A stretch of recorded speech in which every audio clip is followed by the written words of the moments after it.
दोस्तों नमस्कार। मैं ना सोनांचली कथा कहानी और उपन्यास की संग के साथ पुनः हाजिर हूँ। दोस्तों इस समय हम लोग सुन रहे हैं उपन्यास टू स्टेट्स, जिसे लिखा है चेतन भगत ने। आइए सुनते हैं इस उपन्यास के 47वें भाग का वाचन मेरे अर्थात ना सोनांचली के स्वर में। मिंटी की शादी ने तो धूम धड़ाके वाली शादियों को नए मायने दे डाले। प्रवेश द्वार पर सचमुच के हाथियों और बर्फ की परियों ने हमारा स्वागत किया। वर पक्ष के लोग अभी तक नहीं आए थे। मेहमान फूलों की पंखुड़ियों के थाल लिए धैर्य से बैठे थे। मेन पार्टी एरिया तक पहुंचने के लिए हमें बगीचों और डॉल्फिन सेम्ड 2 दर्जन फव्वारों को पार करना पड़ा। कैटरर ने वर्ड थीम चुनी थी। फूड स्टील पर 8 तरह का खाना परोसा जा रहा था। Punjabi, Chinese, home style Indian, Thai, Italian, Mexican, Goan और लेबनीज, और हर शैली में कम से कम 5 व्यंजन थे। इसके अलावा चाट के 2 स्टॉल थे, एक रेगुलर इंटर्स के लिए तो दूसरा हेल्थ कॉन्शियस मेहमानों के लिए। रेगुलर काउंटर पर समोसा और टिक्की परोसी जा रही थी, तो हेल्थ काउंटर पर अंकुरित दानों से भरे गोलगप्पे। मेरी आंटियों ने दोनों ही किस्म की चाट खाई, एक जायके के लिए तो दूसरी सेहत के लिए। 2 बार भी थे। पहले बार में जानी वाकर ब्लैक लेबर मैग्राम का एक बड़ा सा पीपा था। सभी अंकल्स यहाँ एकजुट हुए थे और वेटर्स उनके लिए पनीर टिक्का और हरा भरा कबाब लाते रहे। दूसरी वाला बार मॉकलेट बार था। इसे लेडीज बार निकनेम दिया गया था। इस बार का डिस्प्ले शेल्फ तरह तरह के आकारों वाले 2 दर्जन गिलासों से सजा था। गिलासों में रंग बिरंगी फ्रूट ड्रिंक्स। बहुत अच्छे रज्जी, तुमने हमारे खानदान का नाम रोशन कर दिया, माँ ने दुल्हन के स्टेज की पुष्प सजा को सराहते हुए कहा। ये आर्किड्स थाईलैंड से मंगवाए गए हैं। ये बैंकॉक से अभी 2 घंटा पहले यहाँ पहुँचे हैं, रज्जी मामा ने कहा। 50,000 रुपये तो बस फूलों पर ही खर्च हुए हैं, सिप्रा मासी ने कहा। हमने इस बात पर हैरत जताने के लिए अपनी अपनी भौहें तान दी। तभी मेरा कजिन रोहन दौड़ते हुए आया और उसने सभी को यह सूचना दी कि बारात आ पहुंची है। हम बाहर चले गए और बारात का स्वागत करने के लिए हाथियों के पास जाकर खड़े हो गए।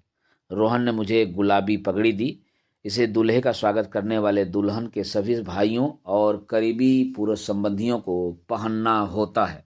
तुम वेटर लग रहे हो, अनन्या ने खिलखिलाते हुए कहा। सभी पगड़ीधारी पुरुषों ने ड्यूक के पक्ष में आए हुए अपने समकक्षों के साथ तस्वीरें खिंचवाई।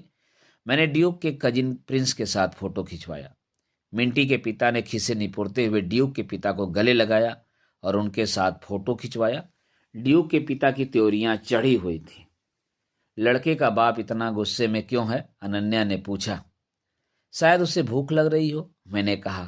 हमें जल्द ही पता चल गया कि मैं गलत था। ड्यूक का परिवार भीतर नहीं आया और वहीं सोफे पर बैठ गया। उन्होंने कुछ भी खाने से इनकार कर दिया। 1 कोल्ड ड्रिंक जी, कमला मामी जी ने ड्यूक की मां से मिन्नत करते हुए कहा। उन्होंने सिर हिलाकर ना कह दिया। हमें भूख नहीं है, ड्यूक के पिता ने कहा। ड्यूक, उसके माता पिता और उसके दर्जनों अन्य सगे संबंधी स्टेज के पास सोफे पर बैठे थे। चूंकि लड़का पक्ष के लोगों ने कुछ भी खाने से इनकार कर दिया था, इसलिए आधा दर्जन वेटर्स टेर लिए खड़े थे। स्नैक्स गर्म नहीं है, जाओ जाकर गर्म वाले स्नैक्स ले आओ, मिंटी के पिता ने वेटर्स पर चिल्लाते हुए कहा। उनका गुस्सा जायज नहीं था, क्योंकि लड़के वालों ने खाना खाने से इसलिए मना नहीं किया था क्योंकि वह ठंडा था। पूछो बात क्या है, कुछ न कुछ तो गड़बड़ है, सिप्रा मासी ने कहा। लेकिन पूछेगा कौन, रज्जी मामा ने कहा। वे लोग तो कुछ भी नहीं कह रहे हैं। कमला आंटी के चेहरे पर चिंता के भाव बने रहे। 10 मिनट बीत गए। यहाँ क्या हो रहा है, अनन्या ने पूछा। मैंने कंधे उचका दिए। सिप्रा मासी ने मेरे कजिन्स को कहा कि वे भीतर चले जाएं। फिर उन्होंने हाथ जोड़े और ड्यूक के पिता के पास चली गईं। उन्होंने नजरें फेर ली। अनन्या और मैं कुछ मीटर पीछे हट गए। अब हम सब लोगों को देख सकते थे, लेकिन सुन नहीं सकते थे। माँ और उनके दोनों भाई ड्यूक के माता पिता के सामने हाथ जोड़े खड़े थे। वे उसी तरह उनके जवाब का इंतजार कर रहे थे जैसे भूमिहीन किसान जमींदारों के सामने खड़े होकर करते हैं। कुछ मिनट बाद ड्यूक की आंटियों में से एक ने मेरी माँ से बात की। माँ ध्यान से उनकी बात सुनती रहीं और सिर हिलाती रहीं। ड्यूक की आंटी की बात खत्म होने पर माँ आई और अपने भाई बहनों को एकजुट कर लिया। यह तो बहुत ड्रामा हो रहा है, कुछ पता तो चले कि आखिर हो क्या रहा है, अनन्या ने कहा। मैं माँ को एक तरफ ले आया। सेंट्रो के कारण सब गड़बड़ हो गई है, माँ ने कहा। क्या? गाड़ी स्टार्ट नहीं हो रही है क्या? Be serious Chris. सॉरी, क्या हुआ? कुछ गलतफहमी हुई। जब रज्जी ने हुंडई की चाबियां दी तो ड्यूक के माता पिता को लगा कि उन्हें हुंडई एक्सेंट दी जा रही है, लेकिन उन्हें मिली हुंडई सेंट्रो। एक्सेंट 5 लाख की आती है जबकि सेंट्रो केवल 3 लाख की। मेरे ख्याल से वह एक गिफ्ट थी, अनन्या ने कहा। माँ को हमारे पारिवारिक मसले में अनन्या का दखल देना अजीब लगा, लेकिन अनन्या इस बात को लेकर गंभीर थी। हाँ, वह तो सरप्राइज गिफ्ट ही थी ना, मैंने कहा। क्रिस, तुम्हें क्या लगता है, यह कोई बर्थडे पार्टी है? सभी को इस सरप्राइज के बारे में पता था। ड्यू के पेरेंट्स ने पहले ही अपने परिवार को बता दिया था कि उन्हें एक्सेंट मिलने वाली है। वे खुद को अपमानित और ठगा हुआ महसूस कर रहे हैं। बड़ी अजीब बात है, हाथियों द्वारा स्वागत किए जाने के बावजूद लोग खुद को अपमानित कैसे महसूस कर सकते हैं? अब क्या? मैंने कहा। कुछ नहीं, वे लोग कह रहे हैं कि जब तक कार नहीं बदली जाएगी शादी नहीं होगी। ऐसा हो सकता है? शादी के खर्चा से पहले ही रज्जी की कमर टूट चुकी है, लेकिन अब उसके सामने भला क्या चारा रह गया है? उसने वादा किया है कि वह उन्हें एक्सेंट देगा। फिर वो लोग वहां से मुंह लटकाए क्यों बैठे हैं? मैंने पूछा। उन्हें गारंटी चाहिए। ड्यू के पिता चाहते हैं कि दोनों गाड़ियों में जो 2 लाख रुपए का फर्क है वह उन्हें अभी कैश दे दिया जाए। अभी? मैंने कहा। अनन्या की भौं धनुष की तरह तन गई। उसे समझ नहीं आ रहा था कि इस पर किस तरह रिएक्ट करे। सिप्रा मासी ने फिर मेरी माँ को बुलाया और बड़े बुजुर्गों की मीटिंग फिर गहमा-गहमी से शुरू हो गई। जो कुछ हो रहा है उसके बारे में मैं क्या कहूँ, मुझे तो कुछ समझ नहीं आ रहा है, अनन्या ने कहा। मैं भी तुम्हारी तरह शॉक्ड हूँ, मैंने कहा। हम लेडीज बार में गए और 2 मॉकटेल डॉग क्रीज का ऑर्डर किया। वे डिस्कस किस बारे में कर रहे हैं? वे पुलिस को क्यों नहीं बुलाते? अनन्या ने कहा। अनन्या, मैंने कहा, आर यू स्टूपिड? मैंने उसे एक गिलास दिया। नहीं, मैं कुछ अपराधियों को जेल भेजना चाहती हूँ। क्या यह बेवकूफ़ी है? हाँ, यदि तुम्हें मिंटी के रेपुटेशन की चिंता है तो उन्होंने ये जो इतना सारा खर्चा किया है उसका क्या होगा? मैंने अलग अलग स्टॉल्स की ओर इशारा करते हुए कहा। ओह, और इस बात से कोई फर्क नहीं पड़ता कि तुम्हारी बहन ऐसे वाहियात लोगों के परिवार में ब्याही जा रही है? ऐसी चीजें होती रहती हैं। बड़े लोग मिलकर मामला सुलझा लेंगे, मैंने कहा। हमें इस समय परिवार के साथ होना चाहिए, अनन्या ने अपना गिलास नीचे रखते हुए कहा। हम फिर उस जगह पर चले आए जहां ड्रामा हो रहा था। रजी मामा ने अपने गुलाबी पगड़ी ड्यू के पेरेंट्स के पैरों पर रख दी थी, लेकिन वे उन्हें नज़रअंदाज कर रहे थे। उन्होंने एक चेक देने की पेशकश की, लेकिन ड्यू के पेरेंट्स ने उसे ठुकरा दिया।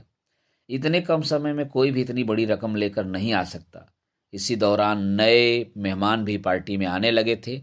रज्जी मामा अपनी तकलीफ छुपाकर, मुस्कुराकर और गले लगाकर उनका स्वागत करते जा रहे थे, लेकिन हमारे परिवार की महिलाएं एक अजीबोगरीब प्लान बना चुकी थीं। जल्दी करो कविता, अपनी ज्वेलरी उतारो, सिप्रा मासी ने अपने नेकलेस उतारते हुए कहा। माँ अपनी चूड़ियाँ उतारने लगीं। कमला और रजनी मामी ने भी अपनी ज्वेलरी उतार दी। सिप्रा मासी ने सभी गहनों को एक प्लास्टिक के बैग में रखा और उन्हें रज्जी मामा को दे दिया। या उन्हें दे दो, उन्हें कहो कि जब तक नई कार नहीं आ जाती तब तक वे इसे अपने पास रखें, उन्होंने कहा। रज्जी मामा सिप्रा मासी के पैरों पर गिर पड़े। पागल हो गए हो क्या? तुम मेरे छोटे भाई हो। मिंटी हमारी भी बिटिया है, सिप्रा मासी ने कहा। सभी भाई बहनों की आंखें नम हो गईं। ड्यूक के पिता अभी सोफे पर जमे हुए बैठे थे। वे अपनी आंख के कोने से हमें देख रहे थे। अब जाओ, सिप्रा मासी ने कहा। मैं पहले उनसे बात करके आता हूँ, रज्जी मामा ने कहा। वे ड्यूक के पिता के पास गए। I can't believe this, Ananya ने कहा। जल्द ही सब कुछ नॉर्मल हो जाएगा, चुप रहो, मैंने कहा। रज्जी मामा ड्यूक के माता पिता से मीटिंग कर लौटे। सिप्रा दीदी, वे लोग ज्वेलरी को सिक्योरिटी के रूप में रखने को तैयार हो गए हैं, रज्जी मामा ने कहा। रज्जी मामा ने सिप्रा मासी से बैग ले लिया। अंकल रुकिए, अनन्या ने कहा। सभी की आंखें उसकी ओर घूम गई। इस सब का तुमसे कोई लेना देना नहीं है अनन्या, मैं उनसे कहना चाहता था, इससे पहले कि आप यह उन्हें दे दें, अनन्या ने कहा। क्या मैं आपको एक सुझाव दे सकती हूँ? क्या? माँ ने हैरत से पूछा। आंटी, घर के बड़े लोगों ने इस समस्या को सुलझाने के लिए इतनी सारी मीटिंग कर ली, क्या अब घर के छोटे कजिन्स ड्यूक से बात कर सकते हैं? अनन्या ने कहा। अनन्या, यह बड़ों का मामला है, मैंने कहा। शादी ड्यूक की है, हमें उससे एक बात करनी चाहिए। अनन्या ने कहा, हम ज्वेलरी देने को तैयार हैं। फिर क्यों? कमला मामी ने कहा। प्लीज अंकल, शिप्रा मासी प्लीज, आखिर इसमें बुराई क्या है? अनन्या ने कहा। शिप्रा मासी ने गहरी सांस छोड़कर अपनी सहमति दी। टिक्की, निक्की, नोहन, किट्टू, बिट्टू और हम दोनों बड़ों से 10 मीटर दूर कुर्सियों पर बैठ गए। अनन्या ड्यूक के परिवार की ओर गई, जहां उसने 20 साल के लड़के को पहचान लिया। तुम ड्यूक के कजिन हो ना? एस, माई सेल्फ प्रॉन्जल, उसने कहा। गुड। क्या आप ड्यूक के सभी कजिन्स को इकट्ठा करके यहाँ ला सकते हो, जहाँ मिंटी के कजिन्स बैठे हैं? अनन्या ने हमारे ग्रुप की ओर इशारा करते हुए कहा। ये क्या हो रहा है? ड्यूक के पिता ने कहा। अंकल, परिवार के हम छोटे सदस्य की मीटिंग करना चाहते हैं। कम ऑन प्रांजल, उन्हें जल्दी से ले आओ, अनन्या ने कहा। ये लड़की कौन है? ड्यूक की माँ ने कहा। मैं लड़की वालों की फैमिली फ्रेंड हूँ, अनन्या ने कहा और दूल्हे से मुखातिब होते हुए कहा। ड्यूक, ड्यूक, क्या आप हमारे साथ बातचीत में शामिल हो सकते हैं? ड्यूक ने अनन्या को हैरानी भरी नज़रों से देखा। अनन्या तब तक ड्यूक को देखती रही जब तक कि वह शर्मिंदा होकर उठ न गया। उसने उससे कहा कि वह उसके पीछे पीछे आए। क्रिस, मिंटी को यहाँ बुला लाओ, अनन्या ने कहा। मिंटी, मैंने चिल्लाते हुए कहा। मैं उसे ले आती हूँ, टिंकी ने कहा और दौड़कर भीतर चली गई। दोस्तों, अभी आप सुन रहे थे उपन्यास टू स्टेट्स के 47वें भाग का वाचन मेरे अर्थात ना सुनांचली के स्वर में। दोस्तों, लीजिए अब सुनिए उपन्यास टू स्टेट्स के 48वें भाग का वाचन मेरे अर्थात ना सुनांचली के स्वर में। मिंटी और ड्यूक के अलावा हम कोई 12 लोग थे। हमने एक सर्कल बना लिया। परिवार के बड़े हमें संदेह भरी नज़रों से दूर से देखते रहे। वे उत्सुक थे कि आखिर ये लोग क्या करना चाहते हैं, लेकिन अनन्या ने इस बात का ध्यान रखा था कि हम सभी की पीठ बड़ों की तरफ हो। हमें उन्हें ऐसा नहीं करने देना था, ड्यूक की माँ ने कहा। आप कोर्स जी। 2 मिनट जी, रज्जी मामा ने ड्यूक के पेरेंट्स की हाँ में हाँ मिलाते हुए कहा। हेलो एवरीवन, अनन्या सभी को संबोधित करने के लिए उठ खड़ी हुई। मैं उसके पास बैठा था। सभी ने जवाब में निरी सी आवाज में कहा, हाय। यहाँ जो कुछ हो रहा है, क्या आपको लगता है वह सही है? अनन्या ने पूछा। ड्यूक और उसके कजिन्स नीचे देखने लगे। वे हमसे नज़रें मिलाने से बच रहे थे। मेरे कजिन मिंटी के करीब बैठे थे और उसे शांत रखने की कोशिश कर रहे थे। तुम क्या कर रही हो? शिप्रा मासी ने अनन्या से कहा। यदि बारात लौट गई तो मिंटी का जीवन बर्बाद हो जाएगा। मुझे लगता है कि यदि ऐसा ही चलता रहा तो उसकी ज़िंदगी बर्बाद हो जाएगी। आंटी प्लीज़, हमें थोड़ी सी प्राइवेसी चाहिए। आप केवल इतना ध्यान रखिए कि ड्यूक के पेरेंट्स हमसे दूर रहें, अनन्या ने कहा। शिप्रा मासी के जाते ही अनन्या ड्यूक की ओर मुड़ी। यदि आप खड़े हो सकते हैं तो खड़े हो जाइए। ड्यूक खड़ा हो गया। वह अनन्या से 6 इंच ऊंचा था और उसका वजन अनन्या के वजन से दोगुना था। जाहिर है, ये शारीरिक तथ्य मेरी पागल गर्लफ्रेंड को डिगा नहीं सकते थे। ड्यूक, आप क्या करते हैं? अनन्या ने पूछा। मैं सॉफ्टवेयर इंजीनियर हूँ, उसने कहा। आप कितना कमा लेते हैं? अनन्या ने पूछा। ड्यूक चुप रहा। बताइए, अनन्या ने ऊंची आवाज में कहा। 10,000 रुपये प्रति माह, उसने भारी पंजाबी लहजे में कहा। ग्रेट। मुझे 25,000 रुपया महीना तनख्वाह मिलती है, लेकिन क्या आप मुझे बता सकते हैं कि आपने ऐसा क्या किया है जो आप इतनी आलीशान शादी के लायक बन गए? आपने ऐसा क्या किया कि आप भेंट में मिली एक कार के हकदार हो गए हैं? मैं लड़के वालों की तरफ से हूँ, ड्यूक ने हकलाते हुए कहा।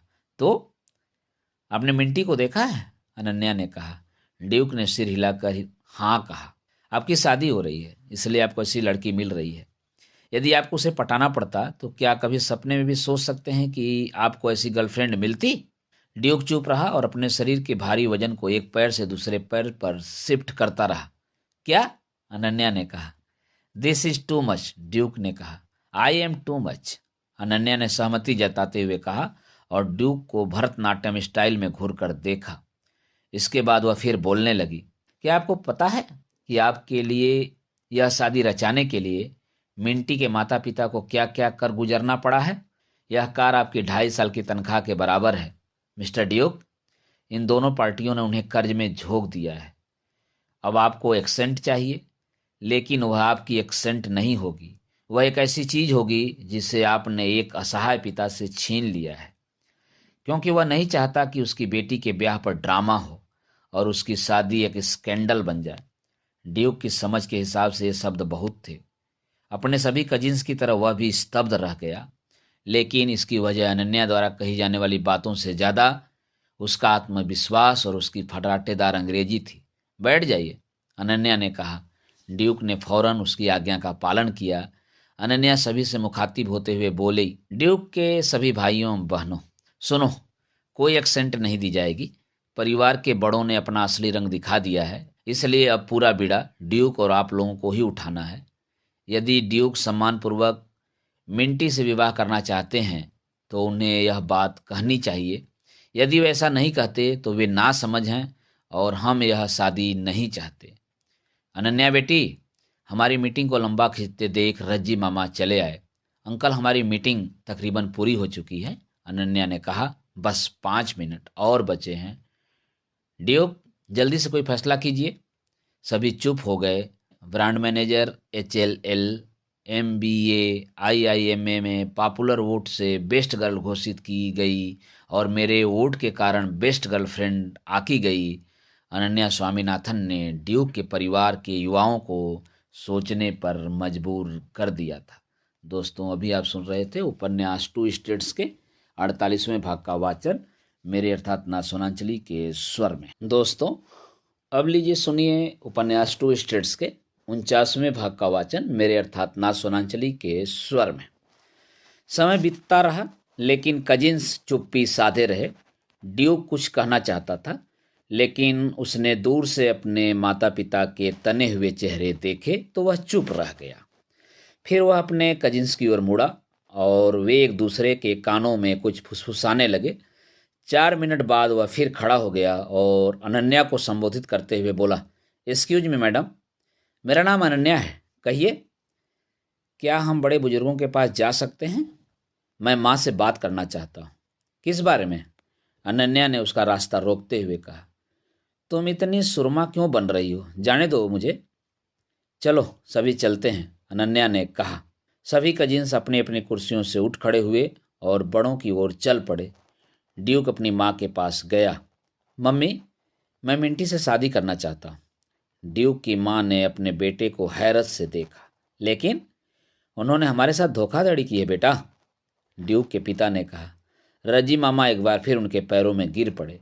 अनन्या ने उन्हें रोका। डैडी, मैं बहुत देर तक चुप बैठा रहा, है ना? हर चीज़ आप ही ने तय की। अब चाहे जो भी हो, लेकिन मेरी शादी में रोड़े मत डालिए। बेटा, लेकिन उन्होंने हमसे वादा किया था, ड्यूक की माँ ने कहा। मम्मी, बहुत हुआ। और उन लोगों की ज्वेलरी लेने का यह नाटक किस लिए? आपको क्या लगता है कि मैं अपने पैसे से एक कार भी नहीं खरीद सकता? 5 मिनट पूरे हुए। अनन्या ने कहा, हम पैकअप करें या फिर? तुम कैसी लड़की हो? तुम तो मुझे अपने माता पिता को कन्विंस करने का समय भी नहीं दे रही हो, ड्यूक ने अनन्या से कहा। ड्यूक के अंकल में से एक उठ खड़े हुए। चलिए शुरू कीजिए जी, हमें अपने बच्चों की खुशियों को ग्रहण नहीं लगाना चाहिए। जयमाला सेरेमनी के लिए समय निकला जा रहा है। सब ठीक तो है ना? रज्जी मामा ने ड्यूक के माता पिता की ओर देखते हुए कहा। चिंता मत कीजिए, गलतफहमियां होती रहती हैं। हमें जीवन भर के लिए एक रिश्ते को बर्बाद नहीं करना चाहिए, ड्यूक के अंकल ने सभी संबंधियों को उठने का इशारा करते हुए कहा। कृपया सभी लोग स्नैक्स का मजा लें, ड्यूक ने कहा। ड्यूक का इतना कहना था कि सभी नाते रिश्तेदार वेटर्स पर टूट पड़े।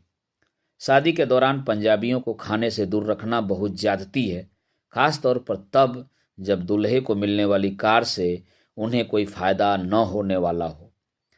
लड़की वालों ने लड़के के माता पिता को गले लगाया। जवाब में उन्होंने लड़की वालों को गले नहीं लगाया, लेकिन उन्हें दूर भी नहीं धकेला।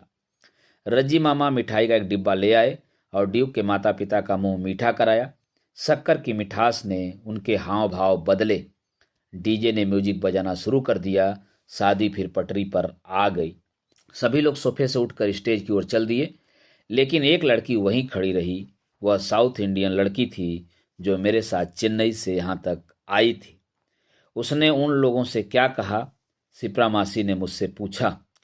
वे सभी को अपनी अपनी ज्वेलरी लौटा चुकी थीं। मैंने कंधे उचका दिए। तुम बहुत समझदार लड़की हो, कमला आंटी ने अनन्या को गले लगाते हुए कहा। थैंक यू बेटा, तुमने हमारी इज्जत रख ली। लेकिन एक बात बताओ, तुम वाकई 25,000 रुपया महीना कमाती हो? रजनी आंटी ने वह सवाल पूछा जो सभी पूछना चाहते थे। माँ आई और उन्होंने मुस्कुराकर अनन्या की ओर देखा। माँ ने भले ही कुछ न कहा हो, लेकिन मैं जानता था कि अनन्या का यह काम उनके लिए बहुत मायने रखता था। लड़की इतनी बुरी नहीं है, जयमाला के दौरान शिप्रा मासी ने माँ से कहा। गर्ल, तुमने आधी बाजी मार ली है, तुम भी यह बात जानती हो, मैंने अनन्या से कहा। हम ड्यूक और मिंटी पर फूलों की पंखुड़ियां उछालते रहे। दोस्तों, अभी आप सुन रहे थे उपन्यास टू स्टेट्स के 49वें भाग का वाचन मेरे अर्थात ना सुनांचली के स्वर।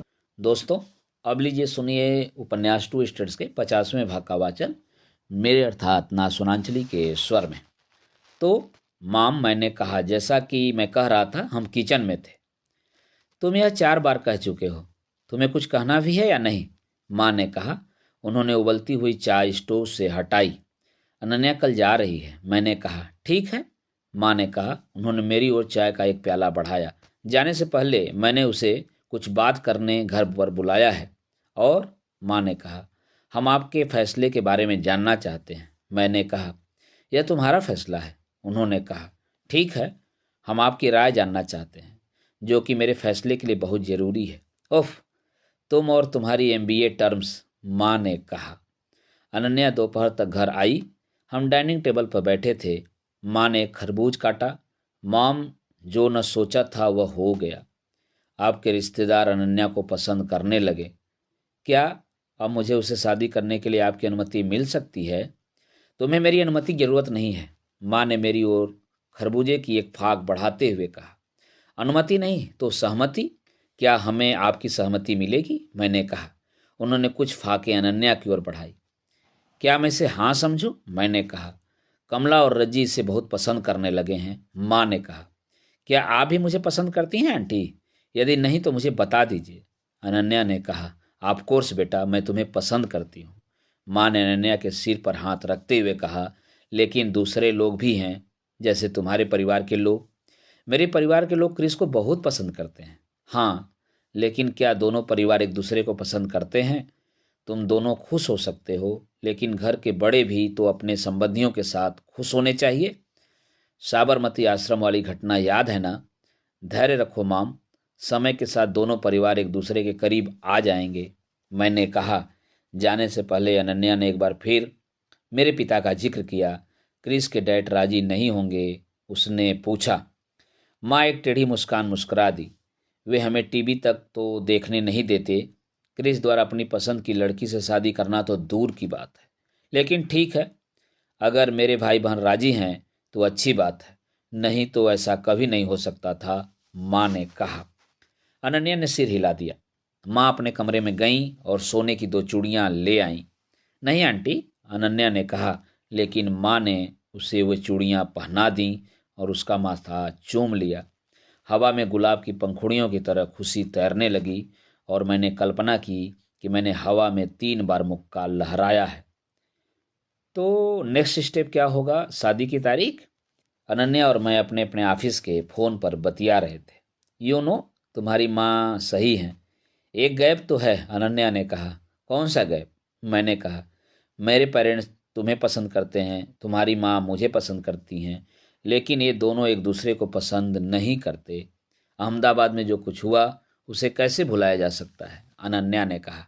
हाँ लेकिन, मैंने कहा। ओह, मैं तो सोच रहा था कि हमारा काम पूरा हो गया। नहीं, दोनों परिवारों को एकजुट होना ही पड़ेगा। यकीन मानो, ऐसा होना बहुत ज़रूरी है। हमें उन्हें आपस में मिलवाना चाहिए, उसने कहा। लेकिन कहाँ? क्या मैं माँ को लेकर चेन्नई आऊँ? मैंने कहा। नहीं, चलो किसी न्यूट्रल वेन्यू पर चलते हैं, जहाँ हमारे कोई और नाते रिश्तेदार न हो। गुड पॉइंट, मैं कुछ बंदोबस्त करता हूँ। मैंने फ़ोन रख दिया। मैं काम करने लगा। सिटी बैंक दिल्ली में अभी तक मेरा कोई फिक्स डिवीज़न या बॉस नहीं था। मैं डिपार्टमेंट्स के बीच घूमता रहता था और यह दिखावा करने की कोशिश करता था कि मैं उनके लिए उपयोगी हूँ। मैं क्रेडिट कार्ड डिवीज़न में कुछ समय काम कर चुका था। मुझे एक क्रेडिट कार्ड प्रमोशन प्लान तैयार करना था, लेकिन न तो ऐसा करने में मेरी कोई दिलचस्पी थी और न ही मुझे कोई विशेषज्ञता हासिल थी। मैंने अपने क्रेडिट कार्ड्स कस्टमर के लिए ऑफर्स का एक मौजूदा ब्रोशर खोला। गोवा पैकेज पर एक स्पेशल डील थी। मैंने फ़ोन उठाया और अनन्या का नंबर लगाया। गोवा, मैंने कहा। चलो सभी गोवा चलते हैं। दो परिवारों को एकजुट करने के लिए समुद्र की धूप, रेतीली तटों से बेहतर और कुछ नहीं हो सकता। फिर वहाँ हमें भी बहुत मज़ा आएगा। तो क्या कहती हो? अगले महीने? वह तो बहुत महंगा होगा, उसने कहा। लेकिन प्यार से अच्छा इन्वेस्टमेंट और क्या होगा, मैंने कहा, और ट्रेवल एजेंट को फ़ोन लगाने के लिए कार्ड्स उलट पुलट कर देखने लगा। दोस्तों, अभी आप सुन रहे थे उपन्यास टू स्टेट्स के 50वें भाग का वाचन मेरे अर्थात ना सोनांचली के स्वर में। दोस्तों, आगे कड़ियों में मैं आपको गोवा ले चलूँगा इस उपन्यास के माध्यम से। नमस्कार, धन्यवाद।